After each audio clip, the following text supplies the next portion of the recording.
हमर पास काहे गेली तू दूर गे। आनंद आशीष के का होलो कसूर गे। आके हमर पास काहे गेली तू दूर गे। आनंद आशीष के का होलो कसूर गे, होलो कसूर गे। पत्थर नियन काहे भैनी कठोर।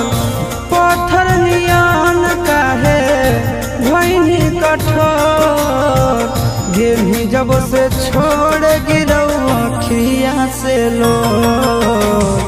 गेली जब से छोड़ गिरौ अखिया से लो।